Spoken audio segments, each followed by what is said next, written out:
নমস্কার, হাই নিউজে সকলকে স্বাগত। সঙ্গে রয়েছে আমি রিম্পি। শুরু করছি দ্য ওয়ার্ল্ড টুডে, আর শুরুতেই চোখ রাখবো আজকের হেডলাইন্সে। আগামী সপ্তাহে ফের বিদেশ সফরে যাচ্ছেন প্রধানমন্ত্রী নরেন্দ্র মোদী। এবার তার গন্তব্য 3 মহাদেশের 3 দেশ, জর্ডন, ইথিওপিয়া এবং ওমান। সন্তানের জন্ম এবং সেই সূত্রে মার্কিন নাগরিকত্ব পাওয়ার উদ্দেশ্যে আমেরিকা সফরের পরিকল্পনা। সেক্ষেত্রে কোনোভাবেই পাওয়া যাবে না পর্যটক ভিসা, এটি অনুমোদিত নয়, পরিষ্কার জানিয়েছে দূতাবাস। মার্কিন প্রেসিডেন্ট ডোনাল্ড ট্রাম্পের পর এবার মেক্সিকো থেকে। মেক্সিকো এশিয়ার বেশ কয়েকটি দেশ থেকে আমদানি হওয়া নির্বাচিত পণ্যের ওপর সর্বোচ্চ 50% শুল্ক আরোপের ঘোষণা করেছে। ফের হামলা মায়ানমারে। আসন্ন নির্বাচনের আগেই ফের সাধারণ মানুষের ওপরে সামরিক জুন্টা বাহিনীর বিমান হামলা। হামলার ঘটনায় নিহত 34 জনেরও বেশি, আহত অন্তত 68। আগামী সপ্তাহে ফের বিদেশ সফরে যাচ্ছেন প্রধানমন্ত্রী নরেন্দ্র মোদী। এবার তার গন্তব্য 3 মহাদেশের 3 দেশ, জর্ডন, ইথিওপিয়া এবং ওমান। আগামী 15 থেকে 18 ডিসেম্বর এই দেশগুলিতে ঘুরবেন প্রধানমন্ত্রী। আগামী সপ্তাহে ফের বিদেশ সফরে যাচ্ছেন প্রধানমন্ত্রী নরেন্দ্র মোদী। এবার তার গন্তব্য 3 মহাদেশের 3 দেশ, জর্ডন, ইথিওপিয়া ও ওমান। আগামী 15 থেকে 18 ডিসেম্বর এই দেশগুলিতে ঘুরবেন প্রধানমন্ত্রী। হর্ন অফ আফ্রিকার দেশ ইথিওপিয়ায় এবার প্রথমবার যাচ্ছেন মোদী। তবে প্রথমে তিনি যাচ্ছেন মধ্যপ্রাচ্যের ছবির মতো সুন্দর মরুদেশ জর্ডানে। 2025-এ ভারত জর্ডানের কূটনৈতিক সম্পর্কের 75তম বর্ষ। এমন সময় সে দেশের ভারতের প্রধানমন্ত্রীর সফর নিঃসন্দেহে বাড়তি গুরুত্ব দেবে বলে মনে করছে বিশেষজ্ঞ মহল। অতীতকালে দুই দেশের পারস্পরিক সহযোগিতার উপর ভিত্তি করে আগামীতে এই দ্বিপাক্ষিক সম্পর্ক আরও এগিয়ে নিয়ে যাওয়ার লক্ষ্যে জর্ডানের রাজা আবদুল্লাহ বিনা আল হোসেনের সঙ্গে মোদির একান্ত বৈঠকে বসবেন বলে সূত্রের খবর। উভয়ের মধ্যে শান্তি, নিরাপত্তা, আঞ্চলিক স্থিতিশীলতা সংক্রান্ত আলোচনার সম্ভাবনা রয়েছে। জর্ডান সফর সেরে 16 ডিসেম্বর মোদী পৌঁছাবেন আফ্রিকার দেশ ইথিওপিয়ায়। সেখানকার প্রধানমন্ত্রীর সঙ্গে বিশ্বের নানা ইস্যু নিয়ে বৈঠকও হবে। সর্বশেষে 17 ডিসেম্বর আরবের ওমানে যাবেন প্রধানমন্ত্রী। 3 দেশের সফর সেরে 18 তারিখ দেশে ফেরার কথা রয়েছে প্রধানমন্ত্রীর। এই প্রথম ইথিওপিয়া সফরে যাচ্ছেন প্রধানমন্ত্রী। গ্লোবাল সাউথের শরিক হিসেবে দুই দেশের সঙ্গে আগেই পারস্পরিক সহযোগিতার একাধিক প্রতিশ্রুতিও দিয়েছিলেন। এবার দ্বিপাক্ষিক বন্ধুত্ব এবং সম্পর্কের আরও বিস্তৃতি লক্ষ্য করে সেখানকার প্রধানমন্ত্রী আবিই আহমেদ আলীর সঙ্গে জরুরি বৈঠক সারবেন প্রধানমন্ত্রী। 16 এবং 17 তারিখ ইথিওপিয়ায় থাকবেন তিনি। সেখান থেকে প্রধানমন্ত্রী চলে যাবেন ওমানে। সেখানকার সুলতান হাইথাম বিন তারিকের আমন্ত্রণে দ্বিতীয়বার মোদী ওমান সফর। 2025-এ ভারত ওমান সম্পর্কের 70 বছর। দীর্ঘদিন ধরেই দুই দেশের বাণিজ্য, সংস্কৃতি সম্পর্কের অঙ্গাঅঙ্গিভাবে জড়িত।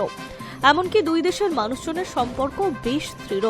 এই পরিস্থিতিতে মোদীর ওমান সফর সেই সম্পর্ককে আরও সুদৃঢ় করবে বলে আশা করা হচ্ছে। প্রধানমন্ত্রী মোদী ও ওমানের সুলতানের মধ্যে শক্তি, কৃষি, প্রতিরক্ষা, প্রযুক্তি সহ একাধিক বিষয়ে পারস্পরিক সহযোগিতা নিয়ে আলোচনা হওয়ার সম্ভাবনাও রয়েছে। 2014 সালে দেশের প্রধানমন্ত্রী হওয়ার পর থেকে গোটা বিশ্বের সঙ্গে কূটনৈতিক সম্পর্ক সুদৃঢ় করার লক্ষ্যে মাঝের মধ্যে বিদেশ সফরে গিয়েছেন প্রধানমন্ত্রী নরেন্দ্র মোদী। তা নিয়ে মোদীকে বিরোধীদের কমখোঁচা সহ্য করতে হয়নি।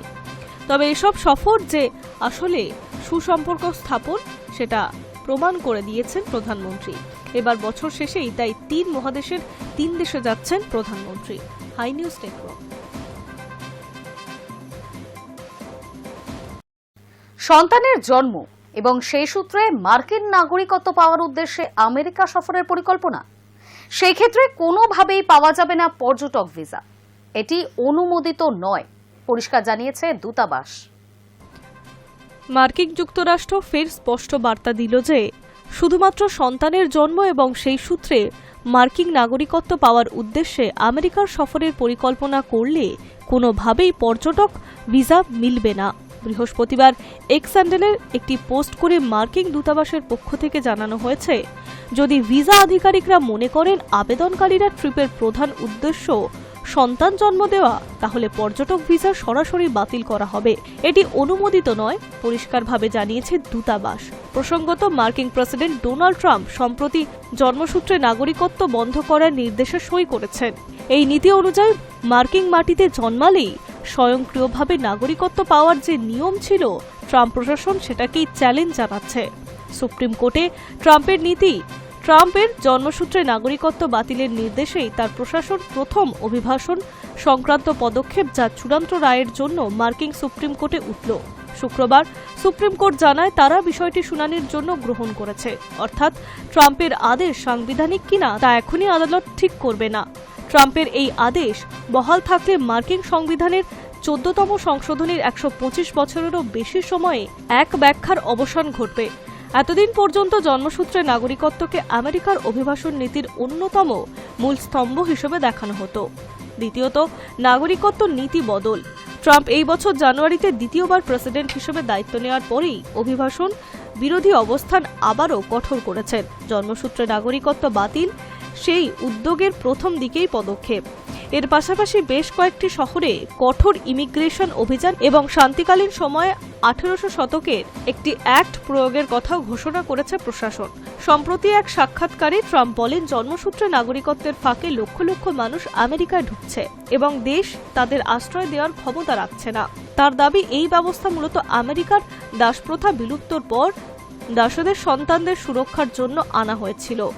আজকের অভিবাসন বাস্তবতার সঙ্গে তার কোনো সম্পর্ক নেই। তবে তিনি এটিও স্বীকার করেছেন, সুপ্রিম কোর্টে তার পক্ষে রায় দিলে আগের মতো নাগরিকত্ব পাওয়া মানুষদের নাগরিকত্ব বাতিল করবে কিনা তা নিয়ে এখনো ভাবেননি। High News Network. মার্কিন প্রেসিডেন্ট কি অসুস্থ? গত কয়েকদিন ধরে ট্রাম্পের ডান হাতের কয়েকটি ব্যান্ডেজ দেখা যাচ্ছে, জানিয়ে শুরু হয়েছে গুঞ্জন। সেই গুঞ্জনের ব্যাখ্যা দিল হোয়াইট হাউস। গত কয়েকদিনে প্রায় ডোনাল্ড ট্রাম্পের ডান হাতে কয়েকটি ব্যান্ডেজ দেখা যাচ্ছে। আগামী বছর 80তে পা দিতে চলা মার্কিন প্রেসিডেন্ট শারীরিকভাবে সুস্থ রয়েছেন কিনা তা নিয়ে শুরু হয়েছে গুঞ্জন। বৃহস্পতিবার সংবাদ মাধ্যমের তরফে বিষয়টি নিয়ে প্রশ্ন করা হয় হোয়াইট হাউসের মুখপাত্র ক্যারোলিন লেভিটকে। কী কারণে ট্রাম্পের হাতে ব্যান্ডেজ দেখা যাচ্ছে তার ব্যাখ্যা দিয়েছেন তিনি। ক্যারোলিন জানান, নানা কাজে ট্রাম্পকে টানা করমর্দন করে যেতে হয়। তাছাড়া প্রবীণ প্রেসিডেন্টকে অ্যাসপিরিন জাতীয় একটি ওষুধ খেতে হয় বলেও জানিয়েছেন তিনি। সেই কারণেই ট্রাম্পের ডান হাতে একটি কালশিটে দাগ দেখা যেতে পারে বলে উল্লেখ করেন।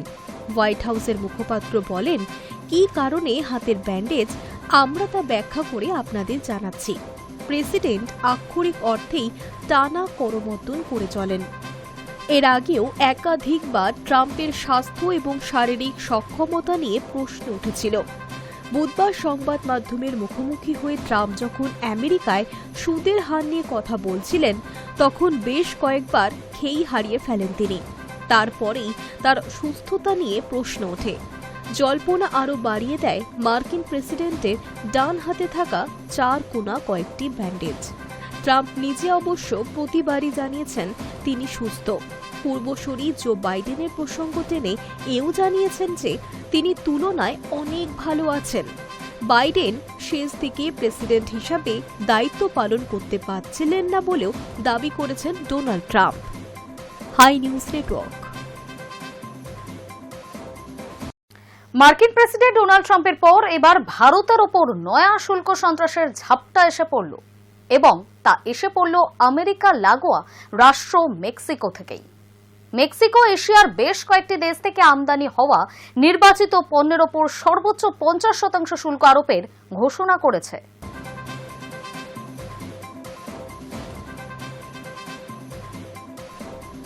ভারতের সঙ্গে বাণিজ্য চুক্তি এখনও হয়নি আমেরিকার। এরই মাঝে ভারতের কৃষিক্ষেত্রে মার্কিন অনুপ্রবেশের চেষ্টায় রেড সিগন্যাল দেখিয়ে দিয়েছে কেন্দ্রীয় সরকার। থমকে গিয়েছে বাণিজ্য চুক্তি। ভারতীয় আমদানিতে মার্কিন যুক্তরাষ্ট্রের আকাশ ছোঁয়া 50% শুল্কের পর এবার ফের নতুন আক্রমণের মুখে ভারত। বিশ্বব্যাপী বাণিজ্য যুদ্ধে নয়াদিল্লির বিরুদ্ধে নতুন ফ্রন্ট খুলেছে আরেকটি দেশ। বুধবার মেক্সিকোর সেনেটে ভারত, চীন এবং অন্যান্য বেশ কয়েকটি এশীয় দেশ থেকে আমদানি করা পণ্যের উপর 50% পর্যন্ত শুল্ক আরোপের অনুমোদন দেওয়া হয়েছে। রাজনৈতিক মহলের ধারণা, এই সমস্ত কিছুই ট্রাম্পকে খুশি করার জন্য করা হয়েছে। নতুন বছরের 1 জানুয়ারি থেকে এই শুল্ক কার্যকর হবে বলে জানা যাচ্ছে। এই শুল্ক বৃদ্ধির ফলে মেক্সিকোর সঙ্গে বাণিজ্য চুক্তি না থাকা দেশগুলি থেকে আসা গাড়ির যন্ত্রাংশ, জামাকাপড়, প্লাস্টিক এবং ইস্পাতের মতো পণ্যের উপর 50% পর্যন্ত শুল্ক আরোপ করা হবে। এর অর্থ ভারত, দক্ষিণ কোরিয়া, চীন, থাইল্যান্ড এবং ইন্দোনেশিয়ার মতো দেশগুলির উপর এর প্রভাব পড়বে বলে মনে করছে বিশেষজ্ঞরা। জানা গিয়েছে আসন্ন বছরে রাজস্ব হিসেবে $3.76 বিলিয়ন অর্থাৎ প্রায় 33.910 কোটি টাকা অতিরিক্ত আয় করার পরিকল্পনা করছে মেক্সিকোর সরকার। মেক্সিকোর তরফে জানানো হয়েছে, দেশের প্রেসিডেন্ট দেশীয় উৎপাদন বৃদ্ধিতে জোর দেওয়ার চেষ্টা করছেন। তবে বিশ্লেষকরা মনে করছেন এই পদক্ষেপ আসলে মার্কিন প্রেসিডেন্ট ডোনাল্ড ট্রাম্পকে সন্তুষ্ট করার একটি প্রচেষ্টা। জানা গিয়েছে কিছুদিনের মধ্যেই আমেরিকা মেক্সিকো কানাডা বাণিজ্য চুক্তি পর্যালোচনা করবে ওয়াশিংটন। এর মাধ্যমে মেক্সিকোর বৃহত্তম বাণিজ্যিক অংশীদার যুক্তরাষ্ট্র। তাই এর আগেই ট্রাম্পকে তুষ্ট করতে আসরে নেমেছে ক্লদিয়া। এই বছরের শুরুতেই চীনা পণ্যের উপর শুল্ক বৃদ্ধি করে মেক্সিকো। এরপরে নতুন করে এই শুল্ক আরোপের পদক্ষেপ নেওয়া হয়েছে। গত কয়েক মাস ধরেই মেক্সিকো সম্পর্কে ট্রাম্প উদ্বেগ প্রকাশ করেছেন। গত কয়েক মাস ধরেই ধারাবাহিকভাবে এই সরকারের বিরুদ্ধে প্রতিবাদ জানিয়েছেন তিনি। গত কয়েক সপ্তাহ ধরে ট্রাম্প মেক্সিকোর ইস্পাত এবং অ্যালুমিনিয়ামের উপর 50% শুল্ক আরোপের হুমকি দিয়েছেন। পাশাপাশি মার্কিন যুক্তরাষ্ট্রে ওপিওয়েড ফেন্টানিল ঢোকা বন্ধ না করার অভিযোগে অতিরিক্ত 25% শুল্ক আরোপের হুমকি দিয়েছেন। এর উপরে আরও 5% শুল্ক চাপানোর দাবি করেছেন। তার দাবি 1944 সালে আমেরিকা এবং মেক্সিকোর মধ্যে জল ব্যবহারের চুক্তি হয়। ট্রাম্প জানিয়েছেন মেক্সিকো এই চুক্তি লঙ্ঘন করেছে। এই কারণেই তাদের উপর এই অতিরিক্ত শুল্ক চাপানো হয়েছে। ভারতের উপর মেক্সিকোর 50% পর্যন্ত শুল্ক আরোপের পদক্ষেপ দ্বিপাক্ষিক বাণিজ্যের উপর বড় প্রভাব ফেলতে পারে বলে মনে করা হচ্ছে। 2024 সালে দুই দেশের মধ্যে বাণিজ্যের পরিমাণ সর্বকালের সর্বোচ্চ হয়েছে। সেই সময় বাণিজ্যের পরিমাণ $11.7 বিলিয়ন পৌঁছয়। অন্যদিকে মেক্সিকোর পণ্য রপ্তানির তালিকায় ভারত নবম স্থানে রয়েছে। বর্তমানে মেক্সিকোর সঙ্গে ভারতের বাণিজ্যের পরিমাণ উল্লেখযোগ্যভাবে বেড়েছে। জানা গিয়েছে 2024 সালে মেক্সিকোতে ভারতের রপ্তানি ছিল প্রায় $8.9 বিলিয়ন। সেখান থেকে আমদানির পরিমাণ ছিল $2.8 বিলিয়ন। এর ফলে নয়াদিল্লির পক্ষে উল্লেখযোগ্য বাণিজ্য ভারসাম্য তৈরি হয়েছে। 2024 সালে মেক্সিকোতে ভারতের রপ্তানি করা প্রধান পণ্য ছিল মোটর গাড়ি, অটো যন্ত্রাংশ এবং অন্যান্য যাত্রীবাহী যানবাহন। কিন্তু নতুন নির্দেশ মেনে এই পণ্যগুলির ওপর অতিরিক্ত শুল্ক আরোপ করায় ভারতের রপ্তানিতে আগামী বছর গুরুতর ক্ষতি হতে পারে বলেই মনে করা হচ্ছে। High News Network. ফের হামলা মায়ানমারে। আসন্ন নির্বাচনের আগেই ফের সাধারণ মানুষের ওপরে সামরিক জুন্টা বাহিনীর বিমান হামলা। বুধবার রাতে পশ্চিম রাখাইন প্রদেশের একটি হাসপাতালে সামরিক বাহিনী হামলার ঘটনায় নিহত 34 জনেরও বেশি, আহত অন্তত 68 জন। ফের হামলা মায়ানমারে। আসন্ন নির্বাচনের আগেই ফের সাধারণ মানুষের ওপরে সামরিক জুন্টা বাহিনীর বিমান হামলা। বুধবার রাতে পশ্চিমী রাখাইন প্রদেশের একটি হাসপাতালে সামরিক বাহিনীর হামলায় ঘটনায় নিহত 34 জনেরও বেশি, আহত অন্তত 68 জন। জানা গেছে আক্রান্ত হাসপাতালটি রাখাইন প্রদেশের ম্রাও ইউ শহরে অবস্থিত। ওই এলাকাটি আরকান সেনাবাহিনীর নিয়ন্ত্রণে রয়েছে। দেশের সামরিক শাসনের বিরুদ্ধে লড়াই করা সবচেয়ে বেশি শক্তিশালী বাহিনীগুলির মধ্যে একটি ওই আরকান বাহিনী। মায়ানমারের সেনাবাহিনী এই হামলার বিষয়ে কোনো মন্তব্য করেননি। সামরিক অভ্যুত্থানের পরেই প্রথমবার দেশে নির্বাচন হবে এই মাসের শেষে। প্রথম নির্বাচনের জন্য ভোট গ্রহণের প্রস্তুতির মাঝেই এই ঘটনাটি ঘটেছে। তবে সমাজ মাধ্যমে জুন্টাপন্থী অ্যাকাউন্টগুলি দাবি করছে এই সপ্তাহেই হামলাগুলি সাধারণ মানুষের ওপর করা হয়নি। অন্যদিকে আরকান বাহিনীর মুখপাত্র জানিয়েছেন হতাহতের বেশিরভাগই হাসপাতালে থাকা রোগী। তিনি বলেন এটি সাধারণ মানুষকে লক্ষ্য করে সন্ত্রাসী সেনাবাহিনীর সর্বশেষ নৃশংস আক্রমণ। তিনি আরও বলেন যে সাধারণ মানুষের উপরে বোমা হামলার জন্য সামরিক বাহিনীকে দায়িত্ব নিতে হবে। আরকান বাহিনীর স্বাস্থ্য বিভাগ জানিয়েছে যে রাত ৯টা নাগাদ হওয়া এই হামলার ঘটনাস্থলে ১০ জন রোগী নিহত এবং আরও অনেকে আহত হয়েছেন। সমাজ মাধ্যমে ছড়িয়ে পড়া ছবিতে দেখা গিয়েছে ওই হাসপাতালের ছাদ উড়ে গিয়েছে এবং বিভিন্ন জায়গায় ছড়িয়ে রয়েছে বিছানা এবং অন্যান্য চিকিৎসার সরঞ্জাম ভাঙার অংশ। মায়ানমারের জুন্টা বাহিনী আগামী ২৮শে ডিসেম্বর দেশের সাধারণ নির্বাচনের ডাক দিয়েছে। রাজনৈতিক স্থিতিশীলতার পথ হিসেবে তুলে ধরার চেষ্টা করছে তারা, কিন্তু বিশেষজ্ঞদের ধারণা এই নির্বাচন অবাধ বা সুষ্ঠু হবে না। বদলে এই নির্বাচন আসলে জুন্টাকে বৈধতা দেবে। জাতিসংঘের মায়ানমার বিষয়ক মানবাধিকার বিশেষজ্ঞ এই নির্বাচনকে ভুয়ো নির্বাচন বলেছেন। সাম্প্রতিক সপ্তাহগুলিতে ভোটে সমস্যা তৈরির চেষ্টার অভিযোগে সাধারণ মানুষদের গ্রেফতার করেছে জুন্টা। সমাজ মাধ্যমে লেখার অপরাধেও গ্রেফতার করা হয়েছে একজনকে। জুন্টা বাহিনী সোমবার জানিয়েছে বিরোধী বিক্ষোভে জড়িত ১০ জনকে তারা খুঁজে বার করেছে। High News Network. বাংলাদেশের রাষ্ট্রপতির পদ থেকে মাঝপথে সরে যাবেন মোহাম্মদ শাহাবুদ্দিন। একটি সাক্ষাৎকারে রাষ্ট্রপতি শাহাবুদ্দিন বলেছেন তার মেয়াদের মাঝামাঝি সময় পদত্যাগ করার পরিকল্পনা করছেন তিনি। তার এই পদত্যাগ বিশেষ তাৎপর্যপূর্ণ বলেও মনে করছে বিশেষজ্ঞ মহল। বাংলাদেশের রাষ্ট্রপতির পদ থেকে মাঝপথে সরে যাবেন মোহাম্মদ শাহাবুদ্দিন। সংবাদ সংস্থা রয়টারকে বৃহস্পতিবার এক সাক্ষাৎকারে রাষ্ট্রপতি শাহাবুদ্দিন জানিয়েছেন তার মেয়াদের মাঝামাঝি সময়ে পদত্যাগ করার পরিকল্পনা করছেন। তিনি রয়টার্সকে বলেছেন যে নোবেলজয়ী মোহাম্মদ ইউনূসের নেতৃত্বাধীন অন্তর্বর্তীকালীন সরকারের আচরণে তিনি অপমানিত বোধ করছেন। বাংলাদেশ সরকার এবং রাষ্ট্রপতির অফিস বঙ্গভবন সূত্রে খবর, অন্তর্বর্তী সরকারের লাগাতার চাপের মুখেই মোহাম্মদ শাহাবুদ্দিন নির্বাচনের পর ইস্তফা দেওয়ার সিদ্ধান্ত নিয়েছেন। একাধিক সূত্রে খবর, পরবর্তী রাষ্ট্রপতি হতে পারেন মোহাম্মদ ইউনূস। জাতীয় সংসদ নির্বাচনের পর অন্তর্বর্তী সরকারের অবসান হওয়া মাত্র প্রধান উপদেষ্টার পদ থেকে সরে যেতে হবে নোবেলজয়ী এই অর্থনীতিবিদকে। ৭৫ বছর বয়সী মোহাম্মদ শাহাবুদ্দিন ২০২৩ সালে আওয়ামী লীগের প্রার্থী হিসেবে বিনা প্রতিদ্বন্দ্বিতায় রাষ্ট্রপতি হন। তিনি শেখ হাসিনার মনোনীত প্রার্থী ছিলেন। বাংলাদেশ বিচার বিভাগের এই সাবেক কর্মকর্তা একজন মুক্তিযোদ্ধা। গত বছর ৮ই আগস্ট প্রধান উপদেষ্টা হিসেবে মোহাম্মদ ইউনূস রাষ্ট্রপতি শাহাবুদ্দিনের কাছে শপথ নেন। তার আগে হঠাৎ গজিয়ে ওঠা সাংবিধানিক সংকট মোকাবিলায় রাষ্ট্রপতি শাহাবুদ্দিন সুপ্রিম কোর্টের সঙ্গে পরামর্শ করে অন্তর্বর্তী সরকার গঠনের সিদ্ধান্ত নেন। তবে ইউনূস ক্ষমতায় আসার পর থেকেই রাষ্ট্রপতি ভবনের সঙ্গে দূরত্ব তৈরি করে চলেছেন। রাষ্ট্রপতি এবং সেনাপ্রধান ওয়াকারুজ্জামানকে সরাতে ও নানাভাবে চেষ্টা চালিয়েছেন ইউনূস। রাজনৈতিক মহলের খবর, চলতি বছরের জুলাইয়ে লন্ডনে বিএনপি নেতা তারেক জিয়ার সঙ্গে ইউনূসের বৈঠকে সরকার বিএনপি নেতাকে দেশে ফেরার সব রকম ব্যবস্থা করে দেবে।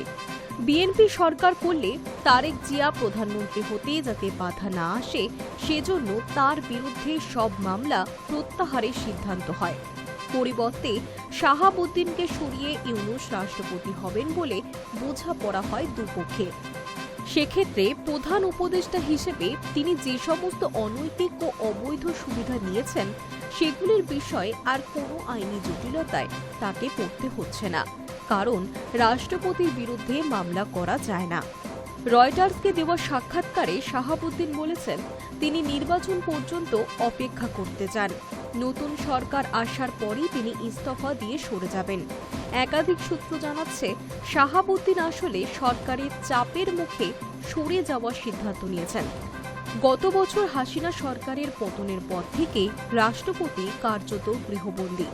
প্রায় ১৬ মাস পর গত মাসে তিনি দুদিনের জন্য তার পাবনার বাড়িতে গিয়েছিলেন। রাষ্ট্রপতি ভবনের বাইরে কার্যত কোনো অনুষ্ঠানে তাকে দেখা যাচ্ছে না। শুধু সেনাবাহিনীর কিছু বাৎসরিক অনুষ্ঠানে ৩ বাহিনীর প্রধান হিসেবে রাষ্ট্রপতি উপস্থিত থেকেছেন। রাষ্ট্রপতি শাহাবুদ্দিন জানিয়েছেন প্রধান উপদেষ্টা ইউনূস প্রায় ৭ মাস তার সাথে দেখা করেননি। তার প্রেস বিভাগ কেড়ে নেওয়া হয়েছে এবং সেপ্টেম্বরে বিশ্বজুড়ে বাংলাদেশি দূতাবাসগুলি থেকে তার প্রতিকৃতিও সরিয়ে দেওয়া হয়। High News network.